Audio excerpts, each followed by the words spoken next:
Have you ever known the answer to a question in class but didn't raise your hand in case you were wrong?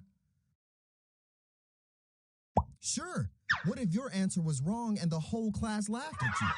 Keeping your mouth shut feels safer, but this social pressure is one of the major barriers to intervention.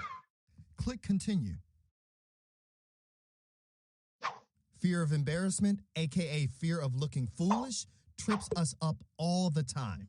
The same feeling that can stop you from doing something fun, like entering that high-stakes karaoke contest, can also stop you from doing something important. Because you're afraid others will think you're misreading the situation or being a buzzkill. This may keep you from helping someone else from getting hurt. Also, sometimes a bystander doesn't intervene because they don't share the same perceived identity of the person in trouble.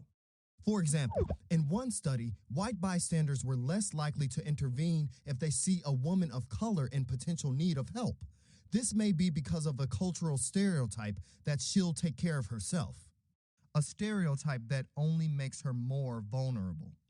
Next, have you ever heard a knock at the door and just assumed someone else would get it?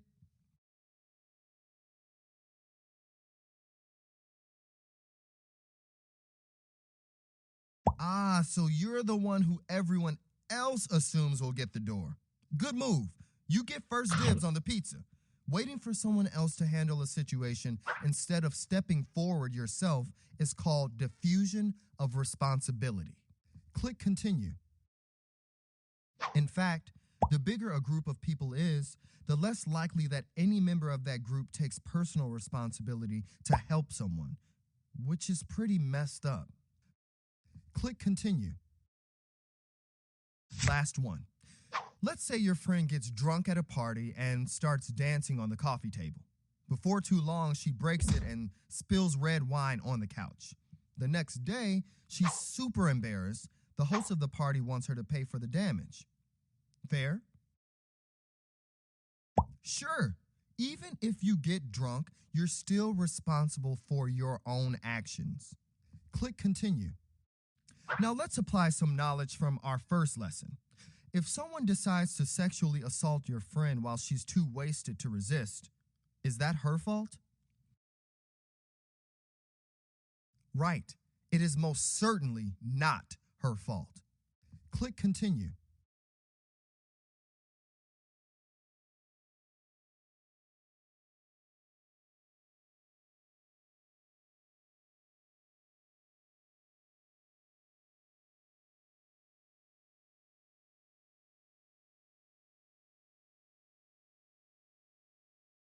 What's the difference between breaking furniture and being sexually assaulted? Simple. You're responsible for what you do, not what someone does to you. In that situation, a lot of people, a disturbing number of people, would put the guilt on your friend instead of, the person who actually did the assaulting. This is the big bad one of the bunch, blaming the victim.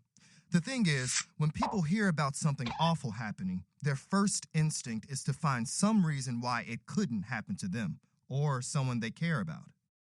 I wouldn't have gotten drunk. I wouldn't have flirted like that. I wouldn't have worn those clothes or been at that bar. Have you ever had thoughts like this?